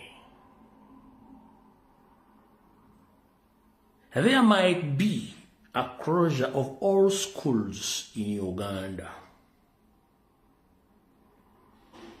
Zino inside information wandibaawo okuggala ku masomero gye bujjako kaawo okuggala ku masomero omanyi ekitatta mwima kyetumalako nteeze bagezezzaako okubuzaabuza naye balimba ekyo mukitegedde bulungi nnyo ako mukawulidde njarabba wakuwano bu information obulala butegeere wannaba wakawungeezi nga nzize ekyo nakyo mukitegeere okay ndoza obusigedde naba wakawungeezi naye kati mutegedde bulungi nnyo temuva ku mulamwa ebyamayumba n'amataka nayibagambye era sibiddamu kyenayogera nkisibirako era sikyenenyeza nakyogera lwaki mbadde nerabidde kati gwe munnayuganda yina gy'oli ompuliriza bulungi nnyo siva mu bbanga kwogera ku nsonga nzija nenjogera ng'ate ekola ki ntuufu bwe nayogera ku protection of the sovereignty teeka ne lijja nenjogera ku mateeka g'ebyokuzimba nenjogera ne ku mataka abatunda obuteeteeyi bw'amataka obuteeteeyi bw'amataka bali ku social media batokomoka omugambo naye abaganda tuga nti akatale kabbe amagumba oli okola ki oli osuula mu mulyango mmwe temwamanya lwaki ebitundu ebire by'eggwanga teriyo kampani zitunda amataka bagatunda mu Buganda kubanga be bati baagala okutemaatema Buganda bagitemeeteme yonna esaanewo oluvannyuma bannannyini baguza amataka ago bajje yensonga ki Buganda baagala gifuula ghetto ebitali mu bitundu ebirala kati Muganda njala kubuusa abatunda obuteeteeyi bw'amataka ne banajja ne Yesu Kristo mukama waffe nga yagenda obbawoleza mu kutunda obuteeteeyi bw'amataka bamala biseera bati akankunnyonnyole ekituufu kiri nti amateeka amapya gazze gasoma nti okubeera n'ettaka olina okubeera n'ettaka eri mu mateeka ye standard plot eri ku 1/5 ompulya bulungi nnyo naye etteeka terikugaana gula ploti ya size yonna gy'oyagala kubanga oba ogula kubeerako endagaano etunda nakola kinaagula naye ate amateeka tegagenda kukkiriza kuzimba ku ploti ya kateeteeyi kubanga bakugambye nti okuzimba olina kusooka kufuna building permit eriko ebipimo by'ettaka birina okuzimbibwako enju kati waliwo obuzibu mutategeera lwaki standard plot eri fuuti 1/5 plot ezisigadde zonna teziri standard plot kati bwoba ogenda okuzimba olina okufuna building permit eriko standard size of the plot ezikukkiriza olyoka ozimbeko ekintu kati bajja kikonyola batunda ettaka lya kateeteeyi bo baagala gwogule ompulya bulungi nnyo bo baagala gwogule kubanga gwe mulimu gw'abasindika okukola kutemaatema ttaka eryo ditunda mu piisipiisi balikuze oluvamanyirizo bakole ki bajje bakugende nti amateeka tegakukkiriza kati mbo kibatanyonyodde kati muganjera kugamba togeza n'okwata ssente zo n'ogula ettaka ly'obuteeteeyi eyo kwata ssente zo ogenda ogula standard plot fuuti 1/5 wonna woogisanze gigule ng'eriko ekyapa oba ndagaano dati ziiti kimala ekyokubiri ekyapa si kyekiraga nti ettaka lyo bwoya n'endagaano yennyini eri wakati w'omuguzi n'omutunzi eraga obwannannyini ku ttaka ekyapa yeringa birth certificate y'omuntu kati ekyapa ye birth certificate y'ettaka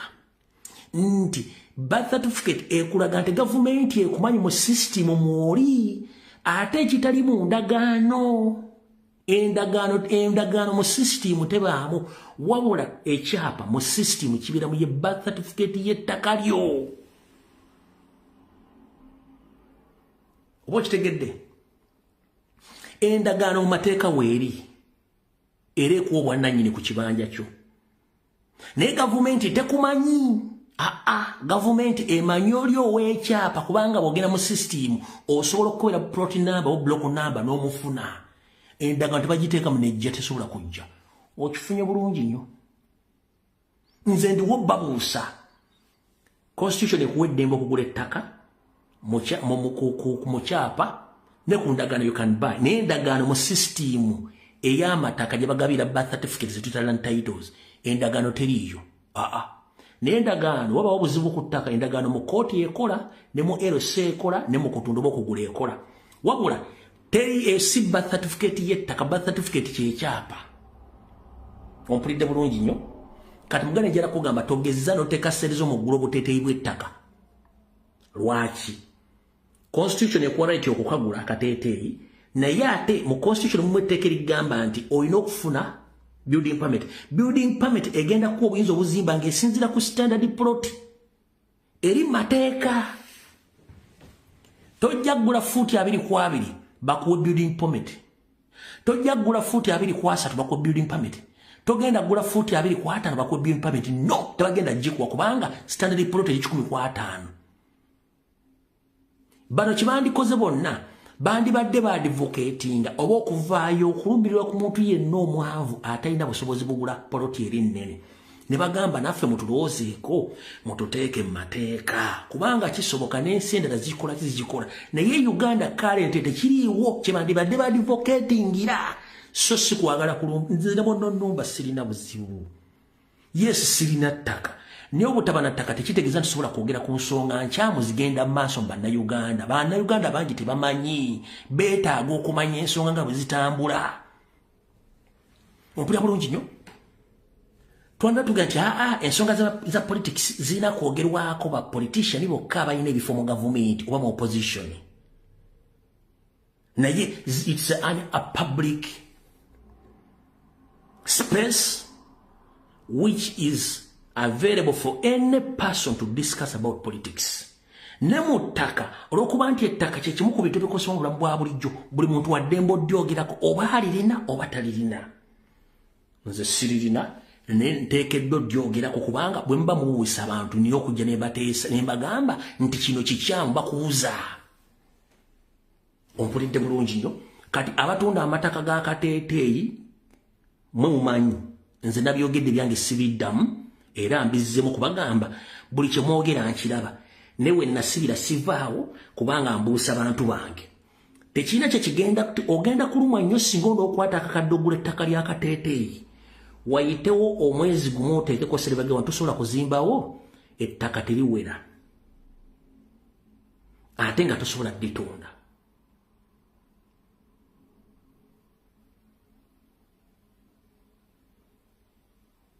Ompulidde bulungi nnyo? Ompulidde bulungi nnyo? Saagala okwata esserezo za kikazi za kisajja bakozize mu mitu bya Sseegavanga avuddemu. Njagala oteeke ssente w'olaba nga sserezo zigenda kuvaayo. Ate ndi wano bakubira omulawo gutakungulu baganda bange mwenna muve mu kibuga. Ekibuga mu kyesonyiwe ettaka likyali ddene nnyo lyosobola okukwatako ssente n'ogula ettaka eryo n'okolerako ebintu byo. Tewali mu nsi muno kintu kiyitibwa kwekozesa kiwa mirembe nga kwekozesa. Okwekozesa kintu kikulu nnyo. Bajjajjaabo bonna baakulira ku kidima era baali basajja balimi na balunzi. Jukira nti population oba obungi bw'abantu bukula buli lunaku mu Uganda. Ani agenda okubutegekera okulya? Niba agenda okulya gwe. So tuuza obwongo yes okuzima ku challenge ngira kulimu challenges nyingi nnyo naye enywera yerima. Tewali lunaku lulukira nga togenda kulya breakfast, togenda kulya lunch, togenda kulya dinner. Gwe omusajjawo omwanawo n'abantu bonna balina okulya emmere evaawa. Muganda wange nkutegeeza kwata ssente ogenda ogula ettaka mu kyalo likyali ddene ate nga lya layisi nnyo. Muve ku buteeteeyi bw'ettaka. Nabannyonnyodde ne mbagamba tosobola kukwata miliyoni ya ssente gula fuuti 23 miliyoni emu naye ng'ogenda tteekako ennyumba ya miliyoni 10 naye nga togenda funa lukusa luzimbawo nnyumba. Ani aba afiiriddwa? Amateeka wegali.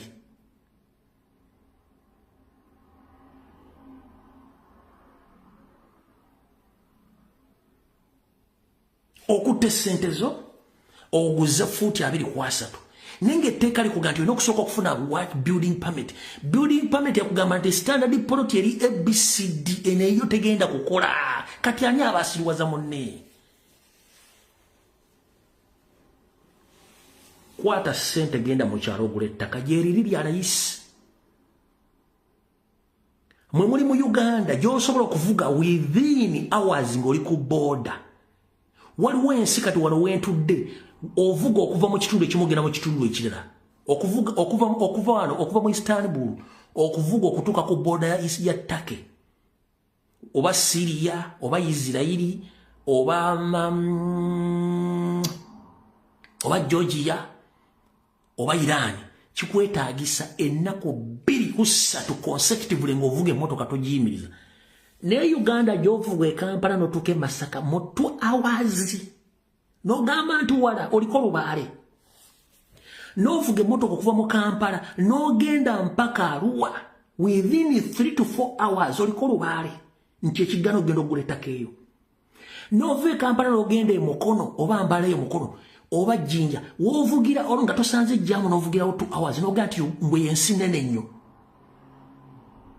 Teri walanga wawo. Mwe mulina mentality nti wali amasannyalaze mbeera. Ekyo kikyamu n'amasannyalaze mu kyalo gajja kusangayo. Goloza lwaki abasajja bano abaseddekizi abavuddeewo bajja bagoba oluuma be bali mu mataka amanene eyo mu bitundu byeyo. Kubanga olwedde bagenda kwa abeere ng'alina mayiro y'ettaka naye talinaako kyapa gwe munnansi nga tolina wogenda kusenda obeera musiru. Lwaki mulekera ensi yaffe abagwira mumudde mu kibuga mutandika okubeera nga kalooli? Toyizuunya ziringa nfuneeko obulamu obwa bulijjo ng'ofulumye n'ogenda. Weegazaanye oyimirire ku eka yo. Bwe bayita obugagga, ettaka bugagga si mmotoka si smartphone. Ettaka bwe bugagga kubanga osobola okuggyako ky'otunzeeko osobola otunako kintu ky'otunzeeko n'okola ki n'otandika ebirala. Muganda wange nkubuulira bino tebajja biggamba. Teri yali agaggawadde nga bamukozesa. Omuntu yenna agaggawadde atandika okwekozesa. Teri muntu alina mirembe nga bamukozesa. Omuntu alina emirembe ye yeekozesa. Amanya ddi lwakoze, amanya zayingiza, agenda zikwasa atya, agenda kumanaginga atya bizinensi ze. Ekizibu ekiri mu kukozesebwa olunaku lwe banaakugoba nga tolina wogenda kujja mulimu. Lwogenda okulowooza nti ensi efunze, lwolowooza ku butwa, lwolowooza abantu nti baakukyayi nga tewali yakukyayi, gwolowooza birowoozo olwokuba nti oluzinza omulimu. Abadde alya pizza ng'otandise okudda ku kikomando. Ebyo byonna bijja olwokuba nti olina mentality ega nti nsobola okwekozesa. Ebyo byonna bijja kubanga obadde olivinga mu bulamu bwa lakizale tokyasobola bomanaginga. Gwolowooza webalako nga tebo mu kyalo balina DNA endala ku yammwe. Kankubuuzeemu. Abeera ku Masaka Road, abeera ku Mityana Road ne ku Nguuli. Mukimanyi lwaki nti lwakutaano saaka zitaziwera ssaawa 10 tosobola kufuna access ku nguudo ezo olw'ensonga nti abaetegekera okubeera mu byalo babazze ku monitoringa bizinensi zaabwe eziri ku mafaamu gaabwe. Gwe tosobola kikola. Tosobola kikola. Lwaki bazzukulu bannambi mwewunza? Lwaki bazzukulu bakyabazinga mwewunza?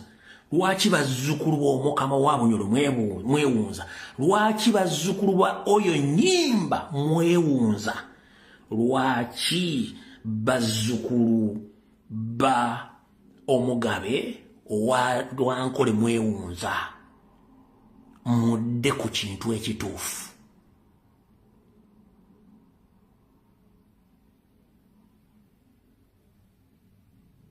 Essaawa ejjatuuka nga gy'obadde olina oggula obukadde 3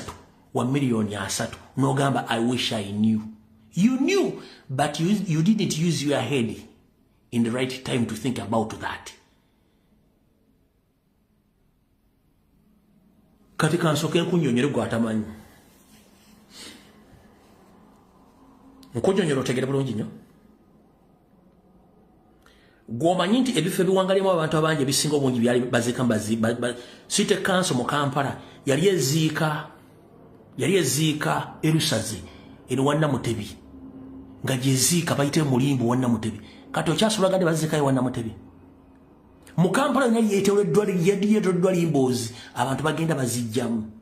kankubuuse ekirala mu Kampala mulimu famire nga zaayinamu ebijja kizibu nnyo osanga famire ena ekijja mu Kampala kati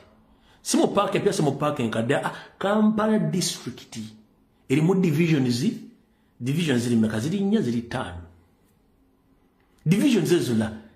abantu bayinamu ebijja nga baziikamu ababone kati kizibu nnyo okusanga abantu bawera 10 nga bakyayinamu ebijja mu Kampala district bagenda babijjamu kyekugamba development ekula eddawa ekule kiki ekikubeera mu Kampala oli mu nnyumba oli mukulya kyamisana eri waliwo akola ki toyeewu ngeri ng'ekizibu so muganda wange ebigambo mu biduto nga bintu bikulu mulimo okudda ku TikTok okulaba amabina amabeere 6 pack C muli mu olugambo nga terikukwongerako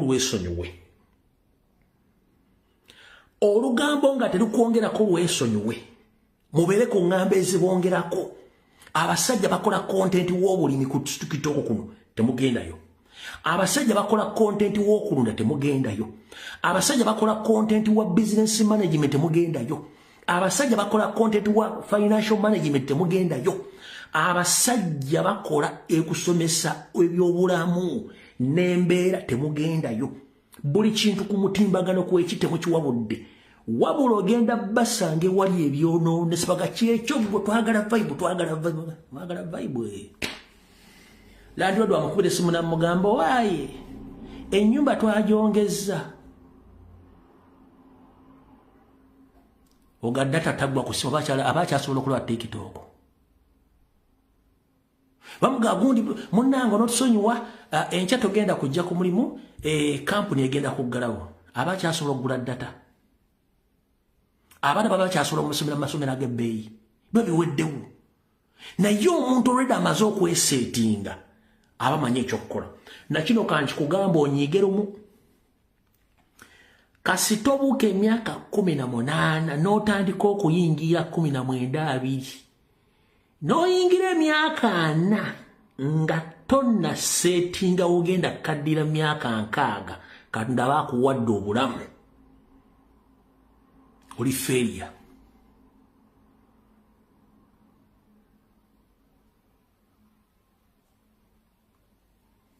katonda bwakuwa obulamu n'okusukka emyaka 18 n'oyingira 19 n'okwata ogwasatu n'oyingira ogwana olina okutandika okusetinga gy'ogenda okukaddiira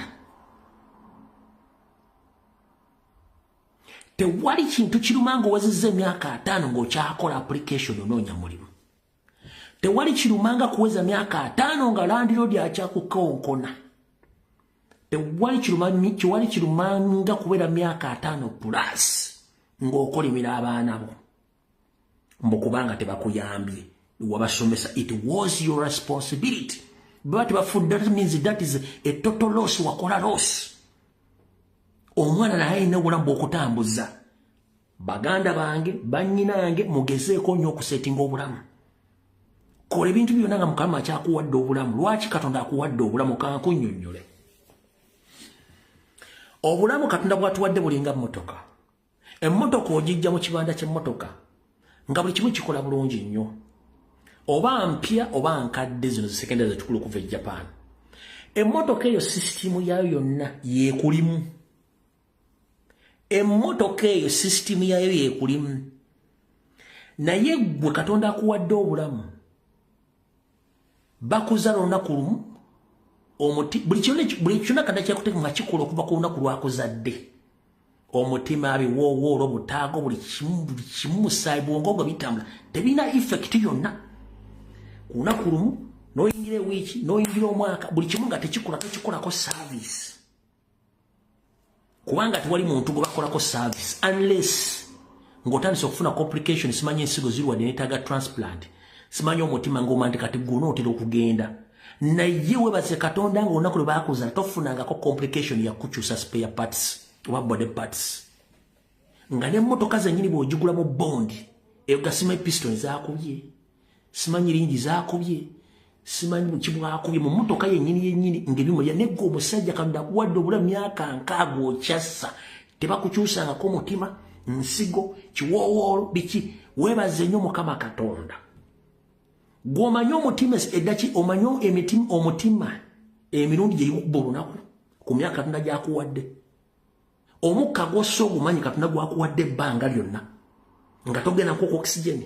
nga waliwo Katonda baakuttemu katono ne babateekako oxygen oba mu intensive care unit ng'olunaku asasula miliyoni 2.3 nga gw'okyassa naye nga tokozesa bwongo obwo kweseetingira bukadde bwo gw'okimanyi bwe kiruma okutuuka mu myaka egyo n'omera entondo nga obuzibu bwali bubwo si bwa mwana wo si bwa baganda bo si bwani obuzibu bwali bwo buteeteekerateekera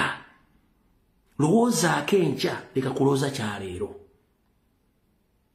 lowooza oko enkya leka kulowoozaako lwaleero okutta miliyoni 7 ozimbye ennyumba ku fuuti 15 limbuzi okutta miliyoni 8 ozimbye ennyumba ku fuuti 2 oli musiru ezo ennyumba bazizimba ku acres of land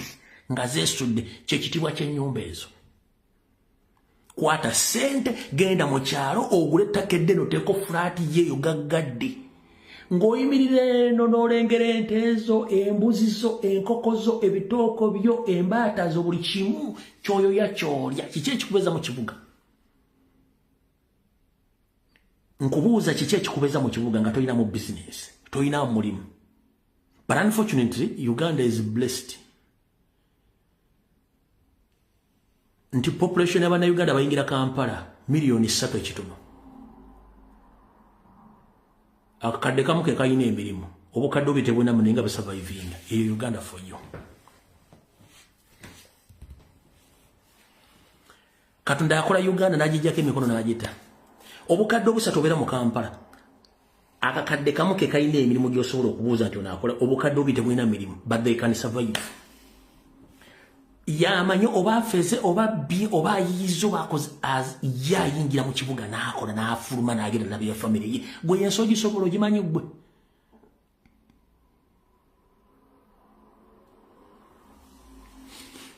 ensi nzibu nnyo tosobola Uganda zaabu nga si gwe omusima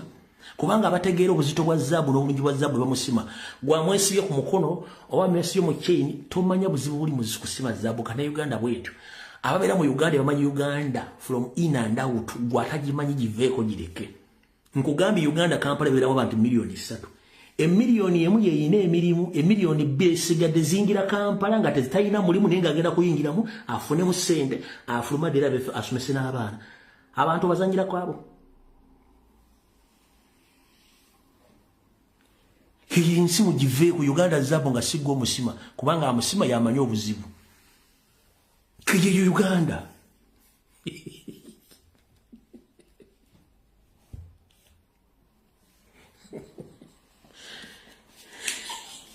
yeyo Uganda zaabu nga si gwe omusima